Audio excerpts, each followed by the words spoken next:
Did you know that Virginia is the birthplace of American whiskey? Well, they've been making it there since 1607, and Catoctin Creek has been honoring that tradition of small craft rye whiskey since 2009. Virginia grain, Virginia water, and Virginia barrels. Catoctin Creek, the Virginia rye whiskey. This is brought to you by Smooth Ambler, a proud member of the Bourbon Pursuit family. Smooth Ambler builds on the traditional roots of American whiskey through innovative blends, proudly sourced whiskeys, and a unique line of their own homemade bourbon and rye recipes made in West Virginia. So venture off the traditional trail and go see them in Maxwellton, West Virginia. They'd love to welcome you to the family that they're building around their whiskey. Wilderness Trail is sweet mash Kentucky straight bourbon and rye whiskey, made by master distiller Shane Baker and fermentation expert Dr. Pat Heist. Whether it is high rye or wheated, cask strength or bottled and bond, Wilderness Trail is always non-chill filtered premium whiskey with unparalleled flavor. Distilled, aged, and bottled in Danville, Kentucky. Who and what is Widow Jane, or who's Jane? Who's the widow? Yeah. Who's the husband? What was it about this place, that you said, hey, I want to go here and do something?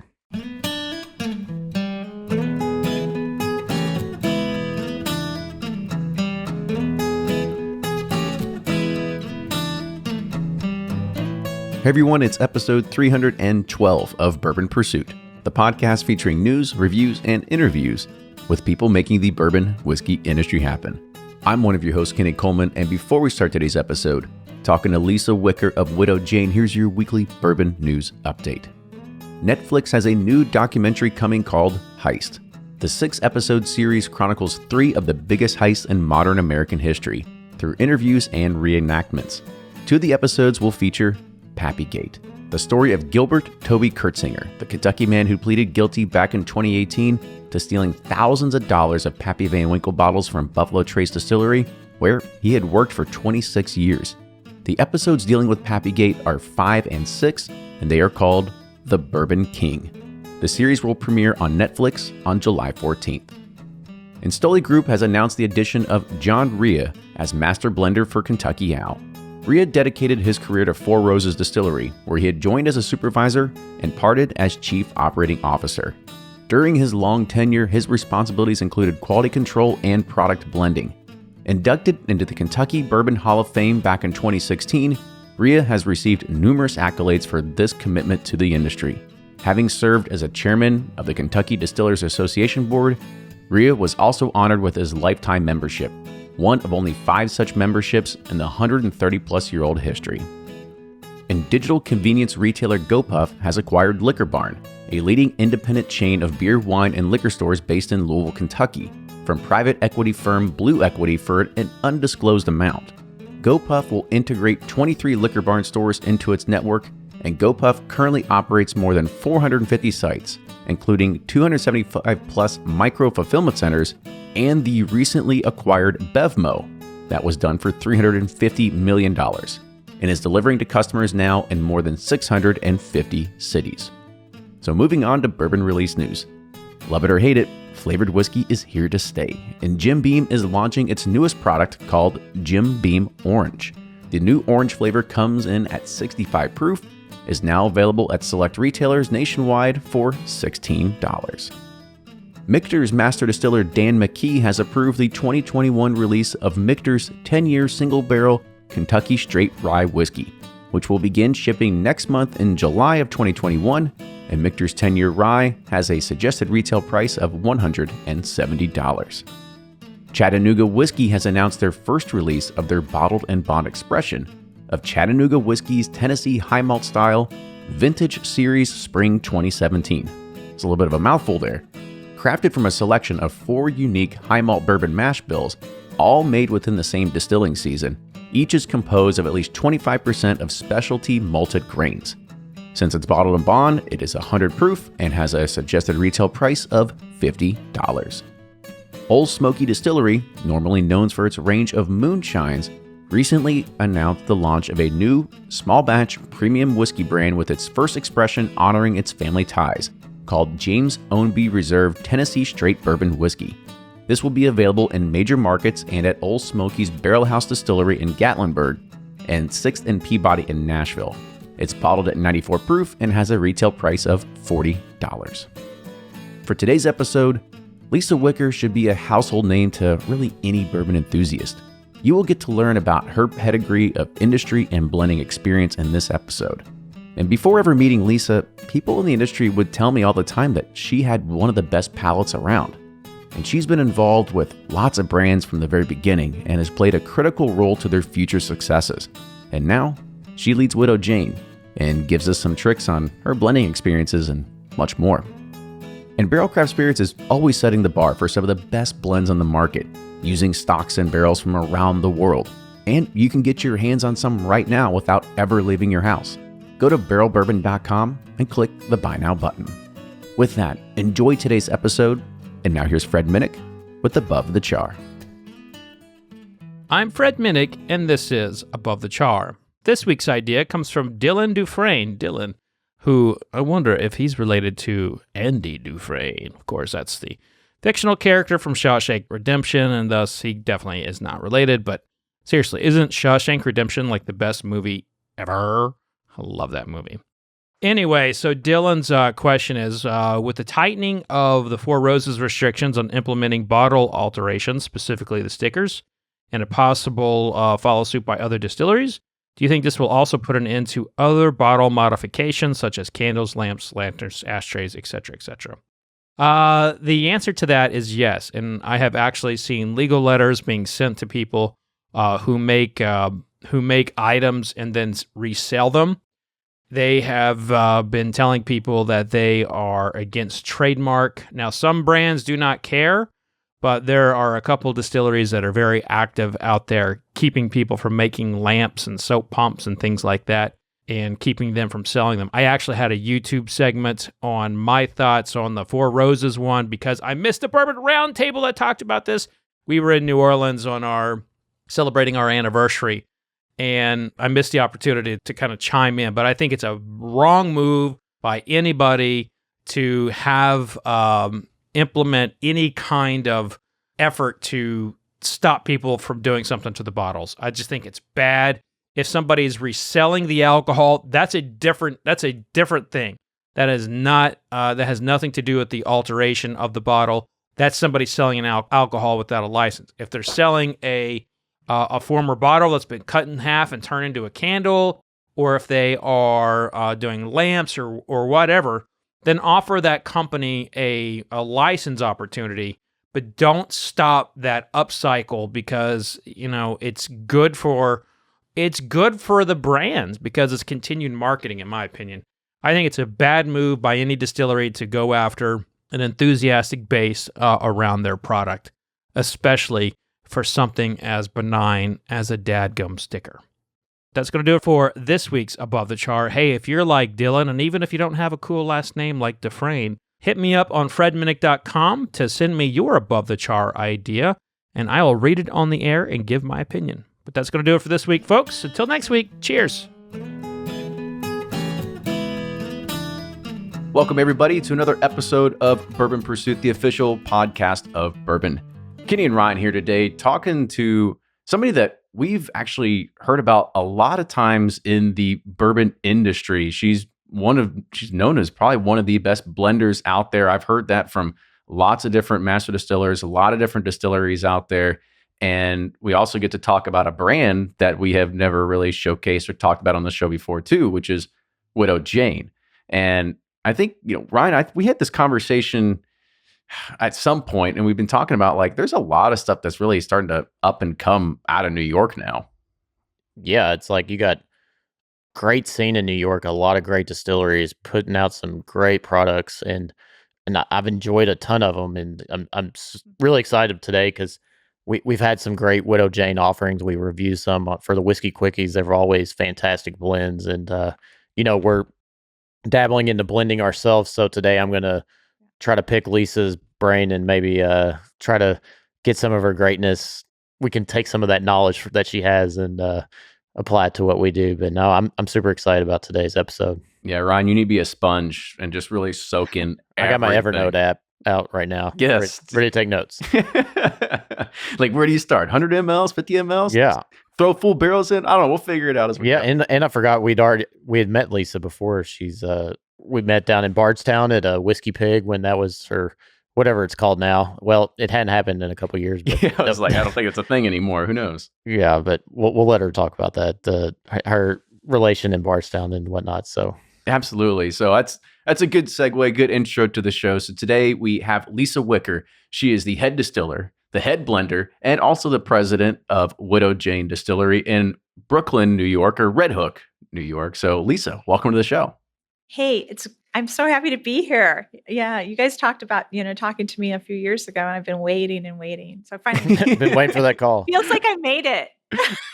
You should have just reached out to us and said, hey, I want to come on. We've been like, sure, yeah, come on. We're like, why didn't we think about this before? Yeah. No, I've made it. Bourbon's Pursuit finally, call. Yeah, it's great.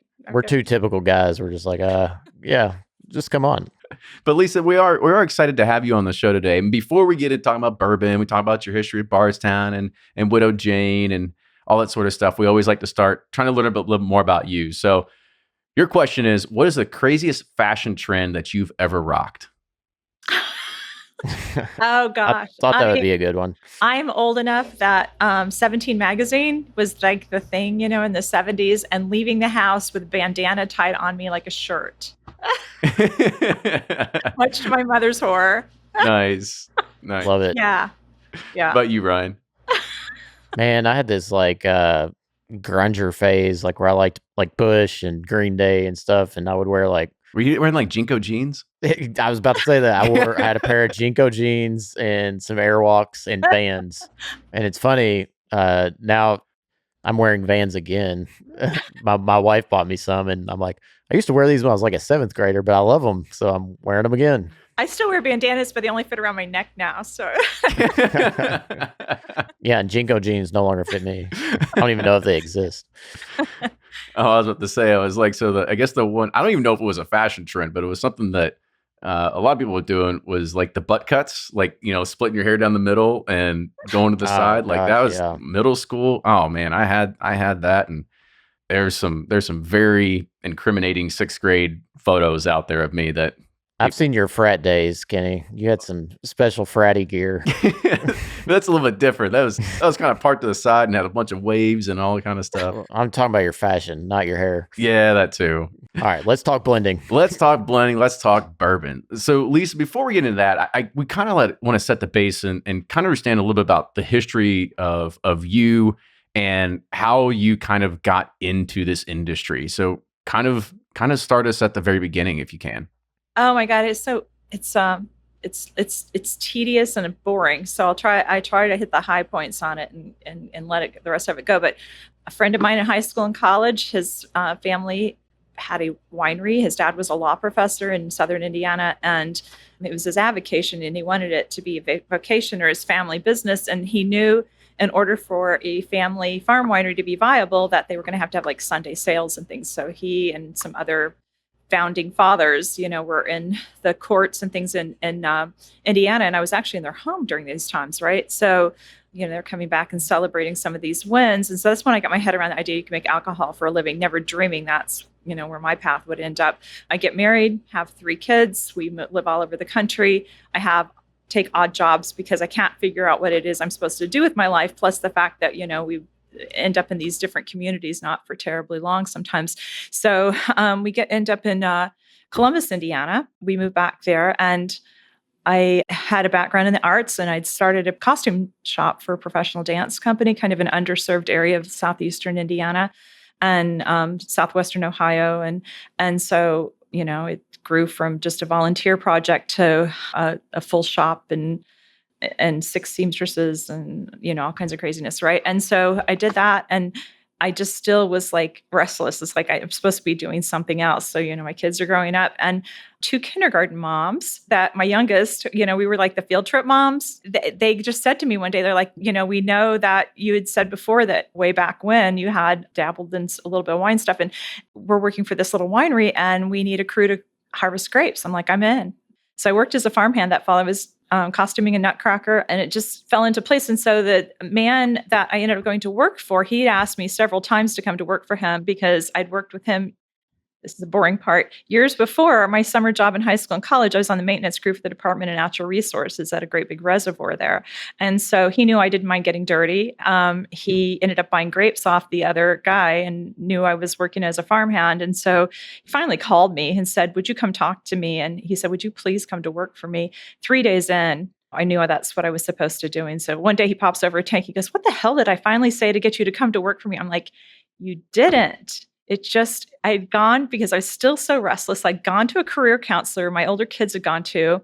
And he said, I specifically should be working with value-added agriculture, specifically said wine, never said whiskey, but said, that's what I was supposed to be doing. And he's like, oh my God, that's an omen, right? So I worked for him for 8 years. I was lucky and met a woman, Ellie Butts.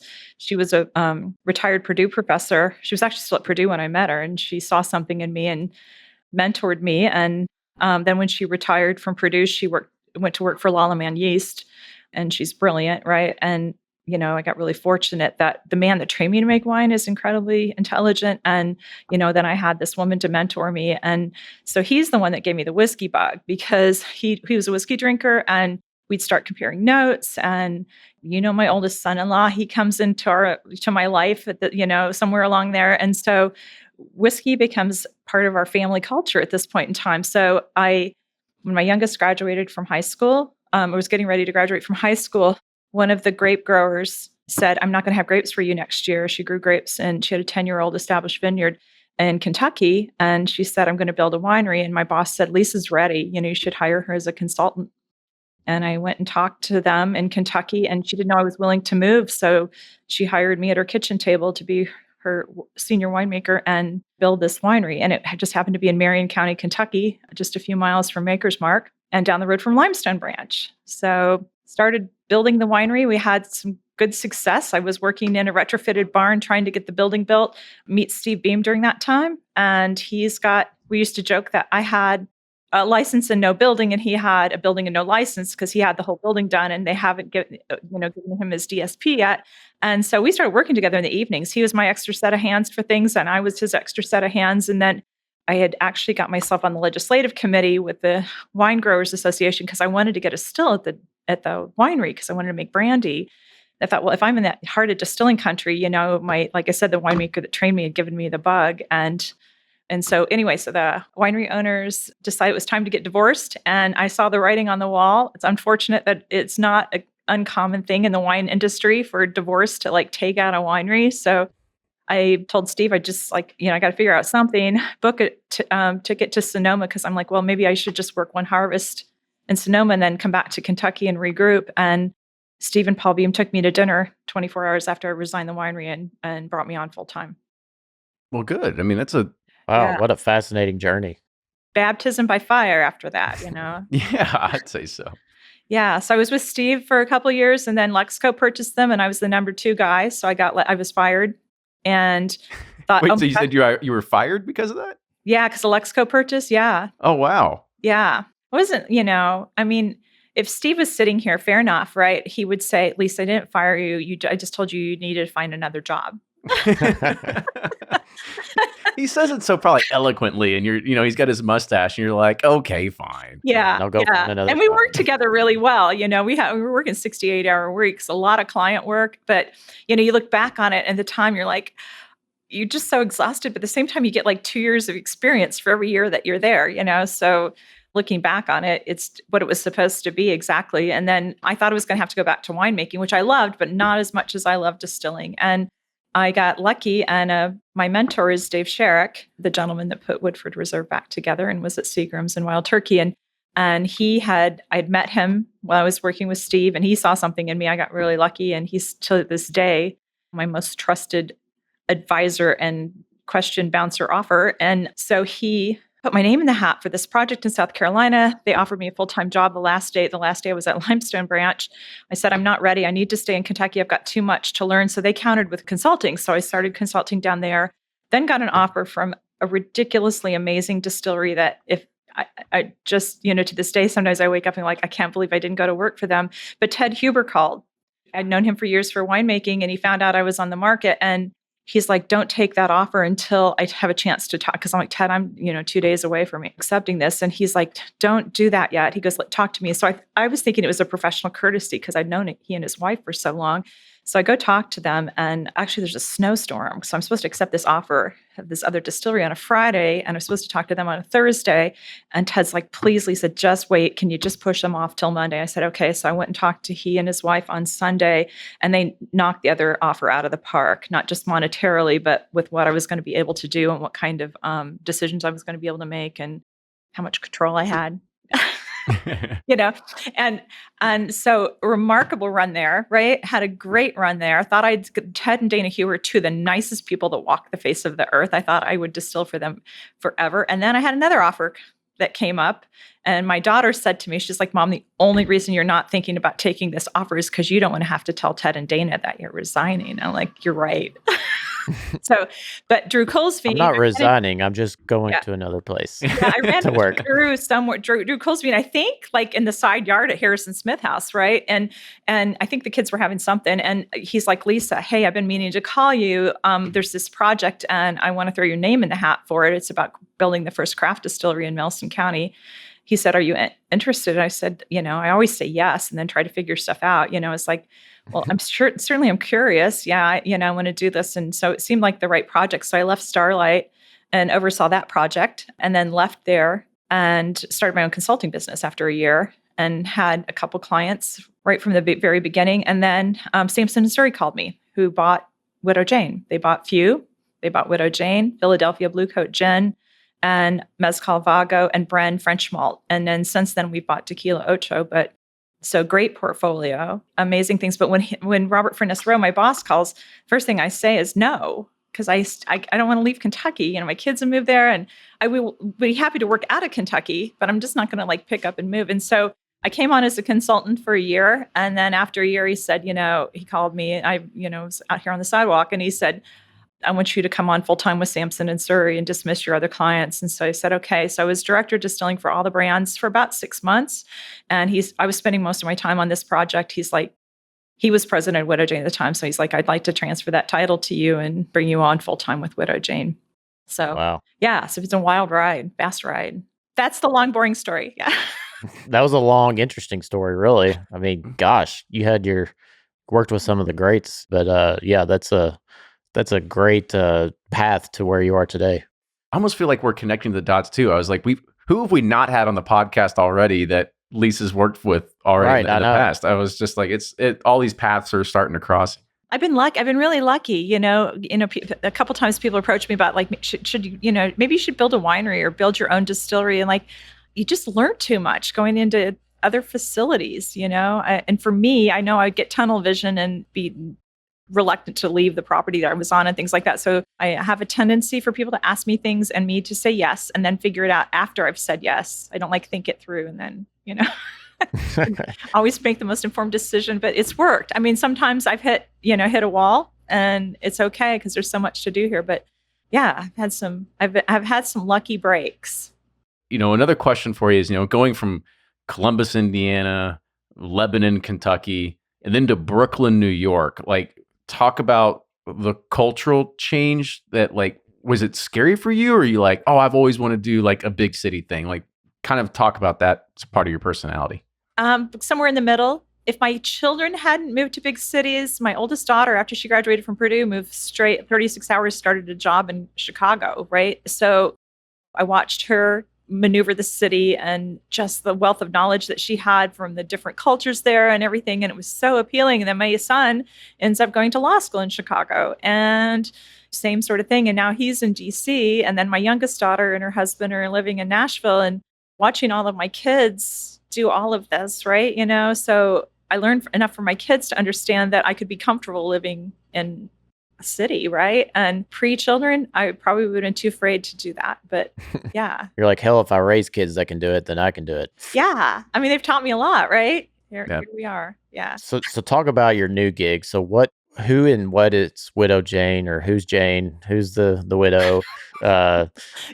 Who's the husband? What was it about this place, that you said, hey, I want to go here and do something? Yeah, when that same thing when my boss, started going because after I tell him no, right? He calls me again. He goes, "I'm just going to fly up to Bardstown and take you to dinner, and I just want to talk to you." Right? He got my name because I'm the consulting distiller for Mount Vernon for George Washington's rye whiskey for 5 years now in March, and so he got my name through that project and some success that we'd had there. And so he comes, he's British, he's charming. He used to run Bacardi internationally. And he takes me to dinner, and 10 minutes into dinner, I thought, I am going to go to work for this guy because what he's talking to me about, what the potential is for this job. This is like a once in a lifetime opportunity. At the time too, it was kind of like, because I came on as a consultant, he could dismiss me or I could dismiss him, right? So there was some not so locked down kind of approach to it. So I came out here and there were things I could start doing immediately to improve the situation here. And things have just continued to fall into place. Originally the 10-year-old Widow Jane had pretty much of a cult following from its first introduction when it was released at 7 years old, I think. And they'd sourced some remarkable barrels. And that was part of the package too. He's telling me what kind of barrel stock they have. It's like, whoa, okay. And then they've allowed me to purchase barrel, and so they'd purchased some more barrels before I came on. They inherited the ones they did with when they purchased Widow Jane. Then they bought some more with my mentor with them. We had no idea. One day, Sherrick and I are at lunch, and because he oversees a couple of projects in Bardstown here and there. And so he'd call me and we're having lunch, and we don't reveal if we're working for people, right? Necessarily we'll talk about the project maybe, but not exactly, and if somebody said, hold this in confidence, we're both pretty good about honoring that. And so he's talking about this project, and he'd been out to another state to buy some barrels, and he'd been here, and it's like, and I told him oh yeah, and this guy called me about this job. And then 3 weeks later, he picks up the phone. He's like, we are working for the same person, which that's a dream come true, right? He's still on the consulting role for Sampson and Surrey. So he's in the wings if I need him, and he'll help me work through some situations sometimes and tease me about not charging me, even though I never could pay you back. I can only pay it forward because you've been a lifeline for my entire distilling career. But so craziness, right? And here I am. Yeah. Yeah. And so there's one thing that we also forgot to mention that while we're recording here is that, you are mother-in-law to Chef Newman Miller, right? So he's been on the show. He's a podcast guest back in episode 208. So you are... He's been on Top Chef. He's been on Top Chef, yeah. So at least during hopefully Thanksgiving, he treats everybody pretty well when the family gets together. Oh, we're also Newman's spoiled all of us. He's just absolutely spoiled all of us. He cooks for work. He cooks when he's happy. He cooks when he's sad. He cooks when he's stressed. He cooks when he's celebrating. And it's so pretty talented. Remarkable. Gosh, he's so good. Yeah, and to watch my grandsons go, I don't think I want to eat this. I'm like, you have no idea what you're saying and who you're saying that to. Yeah, eat that. One day they'll look back and they'll realize all the mistakes they made. Yeah. So more about Widow Jane. I guess one of the questions is the history of the brand. That's something that I'm not terribly familiar with. And, Ryan had hinted what happened to the husband and who's Jane, but, kind of, do you have any kind of insight into that as well? Yeah. Widow Jane, the name comes out of Rosendale, New York. It's folklore. And we all know folklore is based on some truths. And then after the story gets told a few times, people can't quite remember, all the details. But we use water from the Rosendale mines. And it's one of the things that intrigued me with this project because we don't use the water for mashing. We use it for proofing. And it's high in magnesium and high in calcium and causes its own issues with whiskey quality as far as getting it polished and beautiful and on the shelf. And the Widow Jane mine backs up on our mine. So I'd hired some, water engineers, and I know that the Widow Jane mine comes in here and our mine comes in here. But because they were man-made caves that had this water filter down through the limestone to fill the caves up after they stopped mining them, that they don't intersect. They're completely separate because the mine was dug in from one side of the hill and from the other side of the hill. So Snyder apparently was a jerk. So he owned the mines and was terrible, I guess, and to his employees and everything. Apparently he passes away, and there's this kind woman in his life.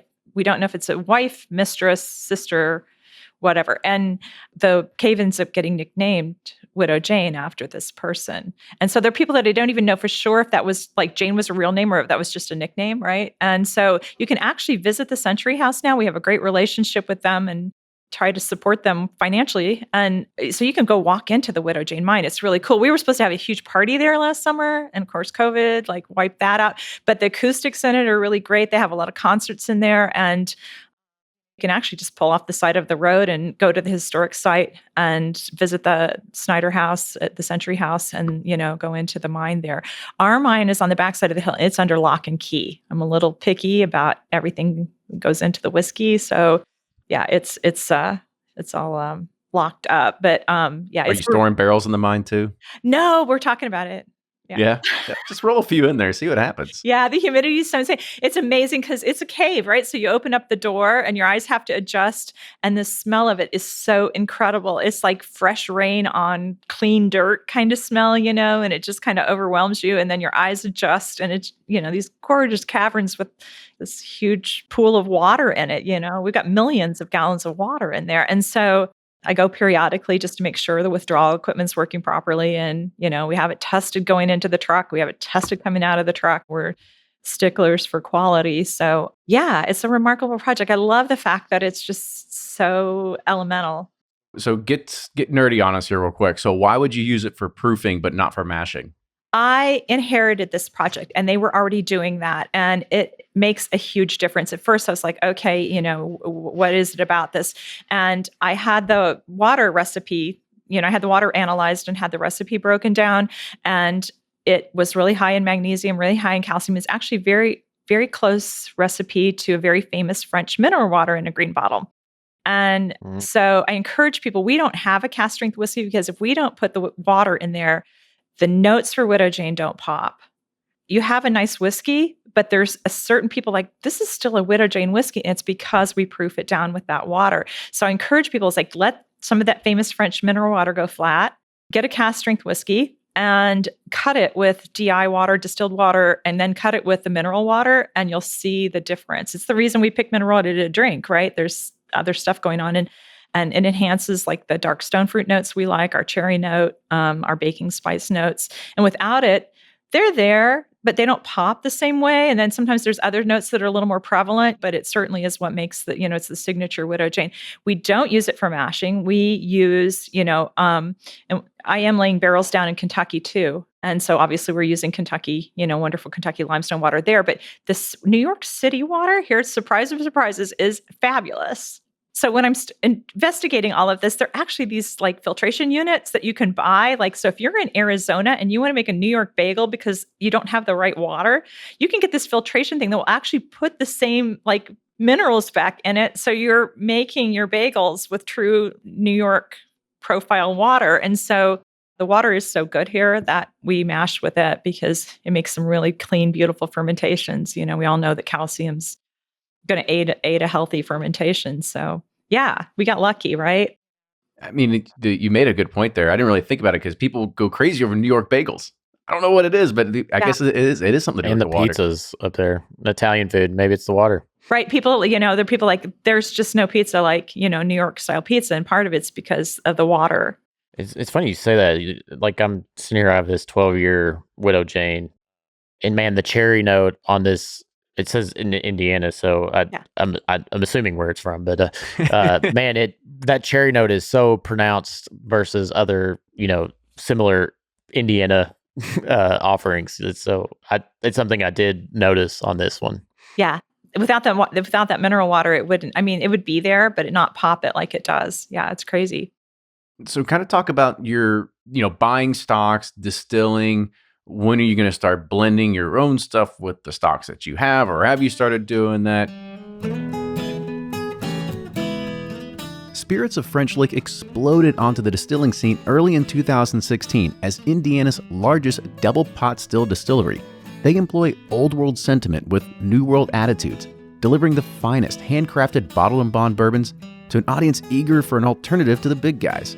And their distiller, Alan Bishop, uses historic Hoosier yeast strains, alternative grains, and 53-gallon No. 2 char barrels to bring you spirits with unparalleled quality and depth of flavor. You can find all Spirits of French Licks products and new releases on sealbox.com.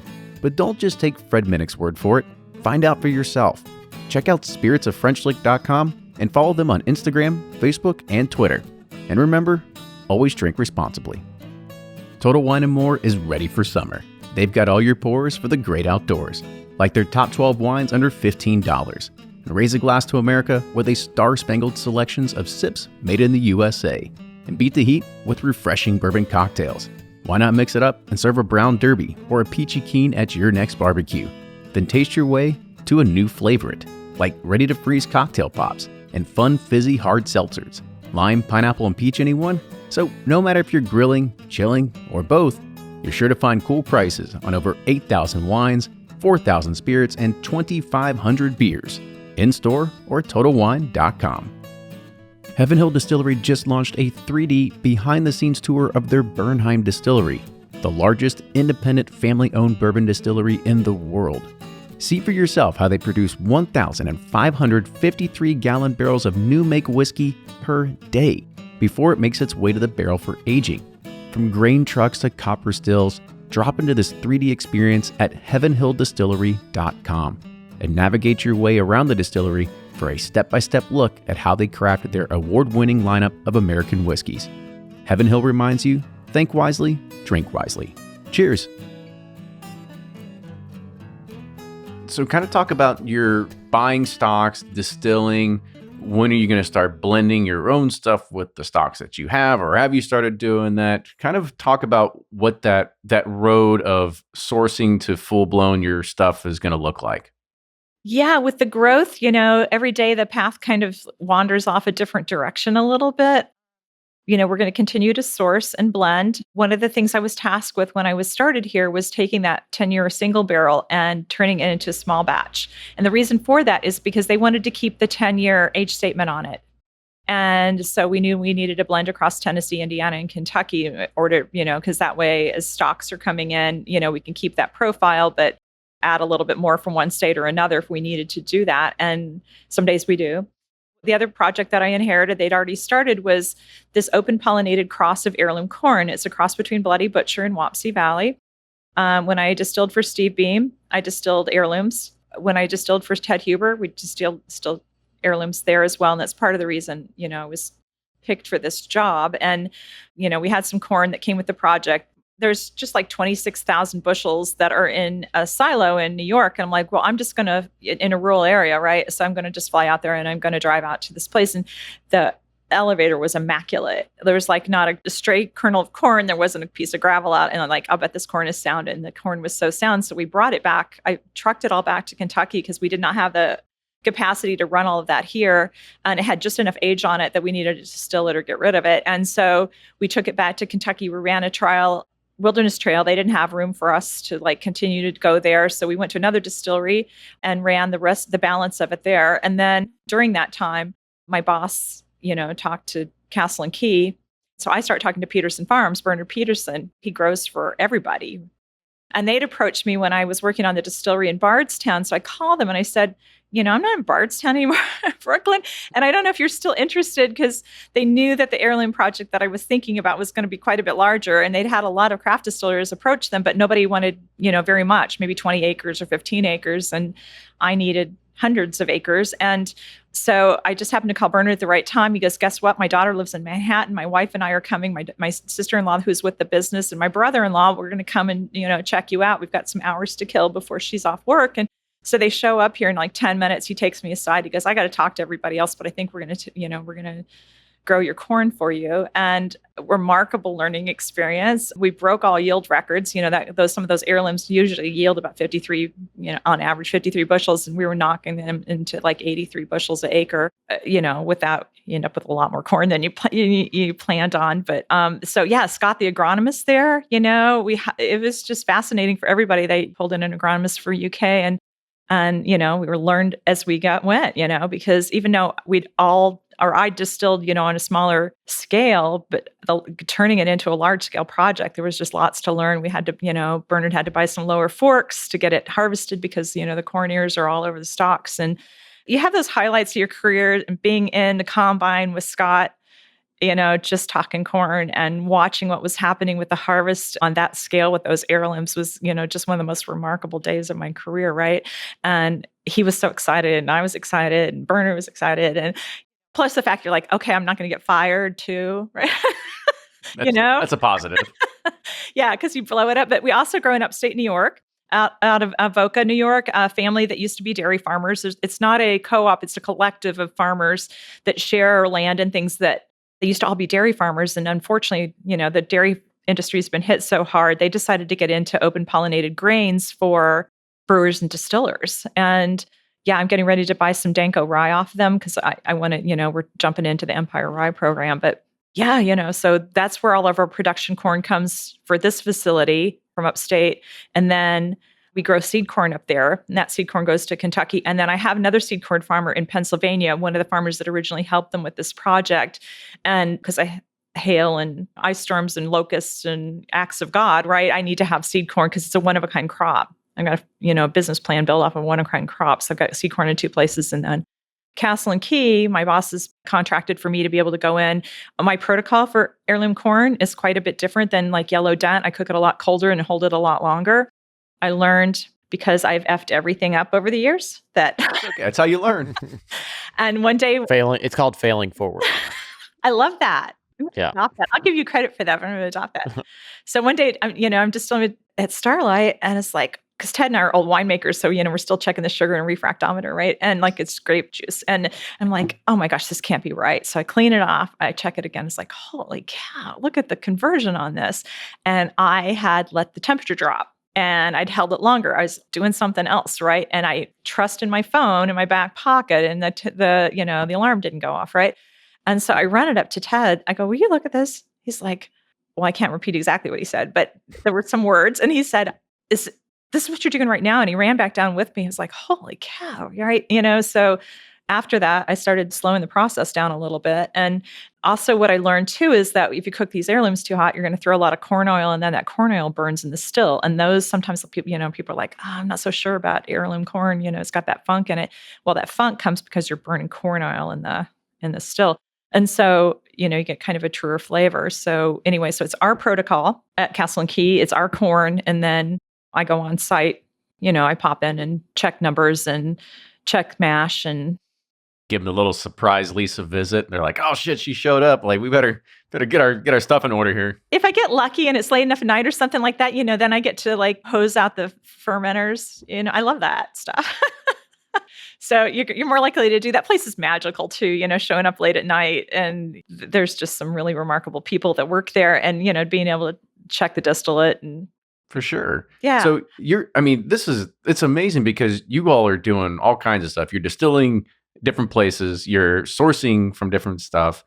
You're distilling there in New York as well, correct? Yeah. So you've just got things going everywhere here. So how does it all come together for one particular product that you're trying to release?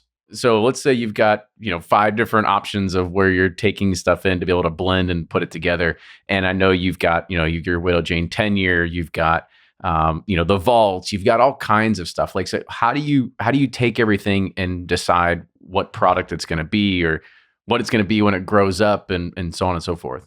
Continual process. I mean, my bosses are visionaries. They will start to say, they're watching all the trends. They're watching, it's like, one thing I really love about them is they really love tradition in the bourbon industry. So they honor that and then say, here, Lisa, take this and see what you can do with it, right? But we come up with those ideas together. They were always brainstorming, always working forward. A lot of experiments that they're like ho-hum after I get done, right? And so they're not worth pursuing.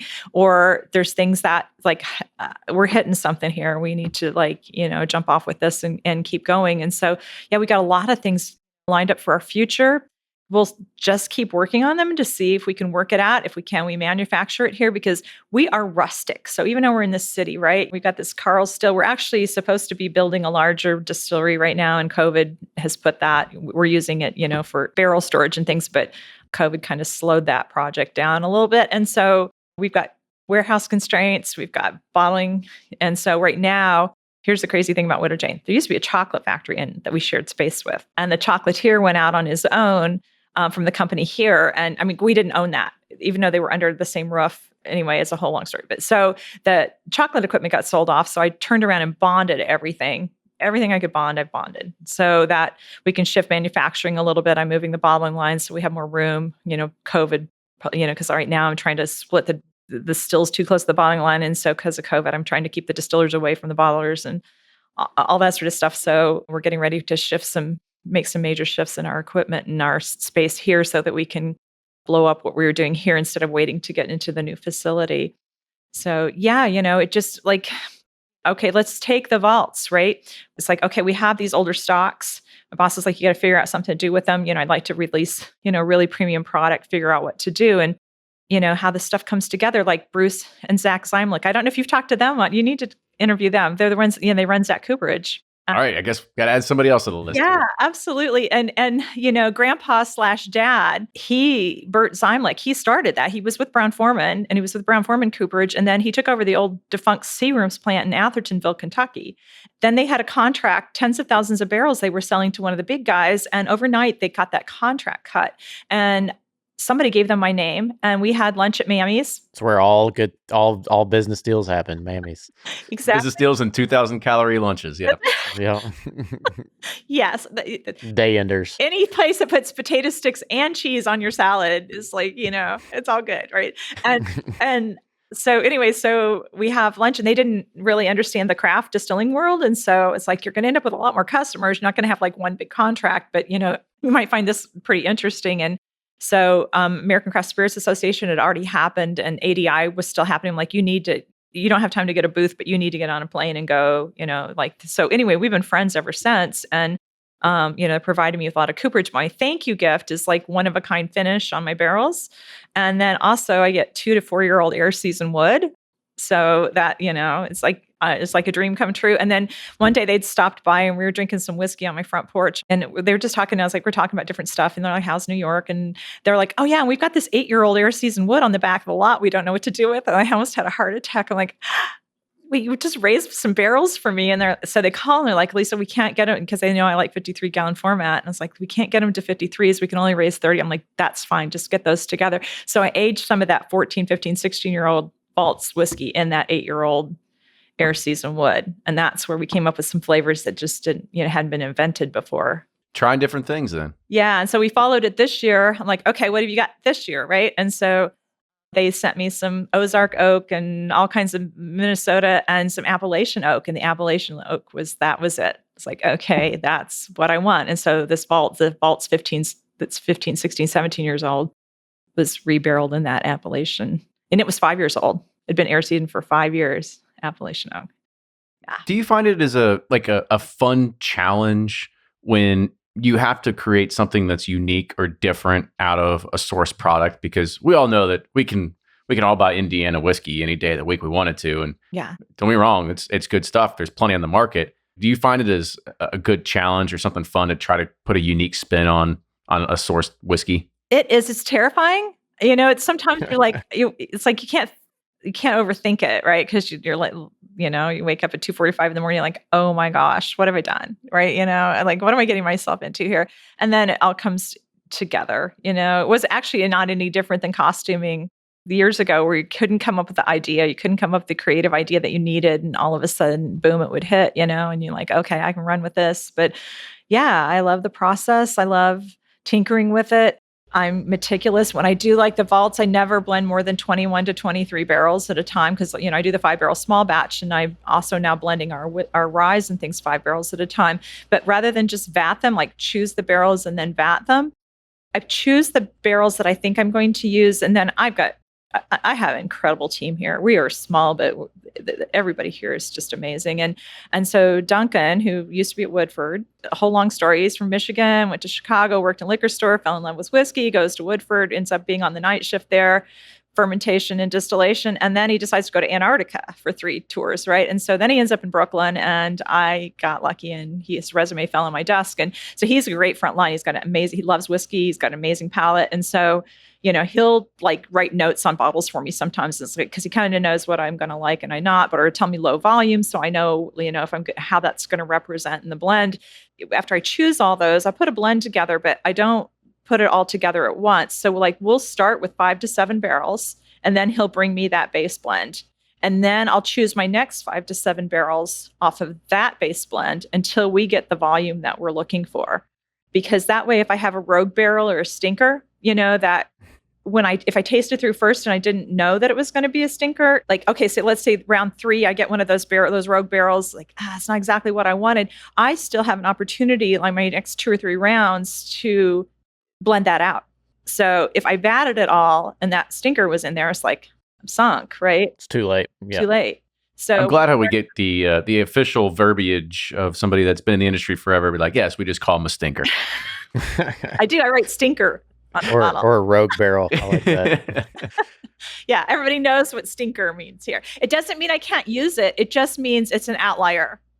It there you go. doesn't mean that it's like unusable. It just means that I'm going to have to pay some. It's like a problem child. I'm going to have to pay a little extra attention to it and try to listen to it and decide where it needs to go later, because we're not going to waste a barrel, right? And they all have their own charms, but just sometimes, maybe it's just way tannic. It's going to influence the blend too much, or it's just kind of blah or whatever, so, and I need to pump up some of the other flavors or something like that. So, and you thought originally you picked it, you picked it as like maybe one of your first or second rounds. And then you're realizing, it's not going to fit it's not playing well with the others. It is amazing how like one barrel or just like a slight variation of something will throw off a blend. Yeah. Like that's what I found, like creating ours, is that the slightest fluctuation in a different product will throw something way off. And that's what I found challenging but fun in the whole process. You were talking about vatting. How, when you do decide, all right, we've got all these barrels lined up, this is working perfect, it's time to vat. How long do you all let it vat before you go to bottling? A minimum of 3 weeks. It depends. We are so influenced by the weather here because we don't have any temperature control. I'm actually in our bar right now. It's the only place we have any heating or cooling. And we stay bundled, and everybody's got battery operated heated clothing and things like that for the rest of our facility. And because we were going to move out, right? So we were leasing this place, and, it's not like we're trying to torture everybody. We just didn't think we were going to be here. And so in our warehouse, where we're blending and everything is definitely very reflective of the temperature. So we monitor it. Duncan will pull stuff for me, and I'll take it home so it'll warm up overnight and to see. And then, because I'm picky or crazy or insecure or something, I blend then when it goes to the bottling line, because I want him to divide it out between 3 tanks. And so we'll do that. We'll pump it over to get some oxygen in it. We'll let it rest some more. And then when it comes to blending day, they line the 3 tanks up for me. I get a ladder and I start blending at 2 to 3 gallons at a time. It goes to the bottling line 50 gallons at a time. And so as long as I can keep those totes coming to the bottling line, we're in good shape. But I literally get up and down the ladder and we'll blend it all until, like I said, it might be insecurity. It's funny you say that, because I went through the same thing, insecurity of like trying it 1,000 times and like just like this, that, and you're like, oh, wait a minute. It's just, it's like you're putting yourself out there, just even though you're just blending whiskey, but it's like you tie it to your, your personal self. Do you have like a blending day, like hype music for you? Get you psyched up for the day? You know what? My bottling team has the best taste in music. And so that's always our soundtrack. Today, it was something I had never heard from Vogue. Like today it was, 2 of them are from El Salvador and Mexico and the United States and all over it. But their music, sometimes it's like Donna Summer Day. And other days, today it was Hank Williams Jr. Day. I mean, we had other artists in there too. That's some good blending music. And you don't know if it's going to be, you just never know if it's going to be Led Zeppelin or you just never know, And so sometimes I have to, kind of like hum along to my childhood, It's like, oh, I know all this. It's like you listen to Zeppelin and the blend comes out hotter than you want, because you're like, I was so amped up. Yes, I know. So it's crazy, And so one of my, distillers, she's British, and same thing, right? She'll have cream on or something, and then she, and she's young, so it's like, how do you even know this? And then my other distiller, he's still fairly new to us, so he hasn't quite asserted himself in it. So I don't know exactly where his music taste lies, but you don't know if it's, like I said, heavy metal day, or I've even heard Adele. It's all That's over the when place. you get a nice mellow blend there Yeah, after Adele. exactly. You just never know. So I don't ever have to pick music because it's always a treat every day. It's like, oh, I wonder what they're going to listen to today. And they put a whole playlist together for the day, like every day. You just Real never cool. know. Well, Lisa, I do want to say thank you again for coming on the show today. It was a pleasure to learn, more about you, more about Widow Jane. And I don't think we even scratched the surface of the history and the stories, and also some of the expertise that we could soak off you as well. So we're going to have to make this a round two at some point. Okay. Yeah. Well, even if it's the round two on my front porch with some whiskey in Kentucky, that'd be fine. Sign us up. We'd love We'll to. call We'll be Newman. here. Yeah, we'll text Newman. Yeah. If we can get Newman to make dinner for us, I'm in. We'll bring recording equipment. He brings food. Yeah. You bring whiskey. I think it all works out. Get some banana croquettes. Oh my gosh, that's hilarious. Yeah, Steve Beam taught me how to make banana croquettes when I first moved to Kentucky. They're magical, Kenny. You don't know what you're I missing. still haven't had them. Have Bananas, you had mayonnaise, and peanuts. No, heck no. No, it sounds disgusting. Yeah, Steve-O came over to my house one time and we made banana croquettes. And I'm like, this is a banana croquette. This is all there is. It sounds a lot fancier than it really is. Yep. Yeah, it's fancy.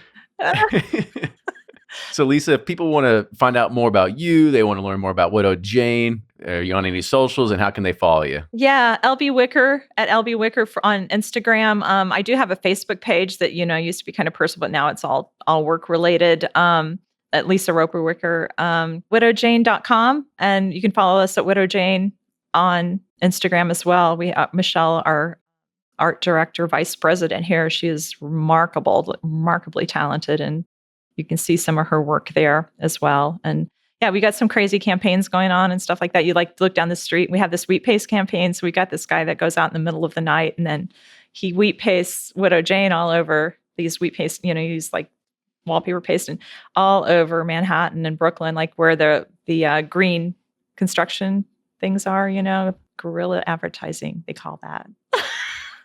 So Sometimes they just call it vandalism, they peel right off. Graffiti. I'm just messing. Yeah. Widow Jane, it's a remarkable place. Yeah. Well, we'll have to come up and see the mine at some point Yes, too. you will. Yes, you will. I'm gonna hold you to that. So. Okay, sounds good. We'll put that on our New York trip. All right, Ryan. Our New York Bourbon Trail. Yep. Start in Brooklyn and end up in Finger Lakes. 180, Cover the whole state. 185 distilleries in New York now. Oh, wow. California has a number 1 and New York is number 2 with the number. Yeah, remarkable Distillers Association here. See, there's a lot more we can talk about. Yeah. So, but Lisa, I do want to say thank you again for coming on the show today. So make sure you follow Lisa and also follow Widow Jane on all those socials. And if you want to follow us, you should probably do it as well. Bourbon Pursuit, Instagram, Facebook, Twitter, TikTok. You know how to find us. But with that, I want to say cheers, everybody. Thanks for listening, and we'll see you all next week.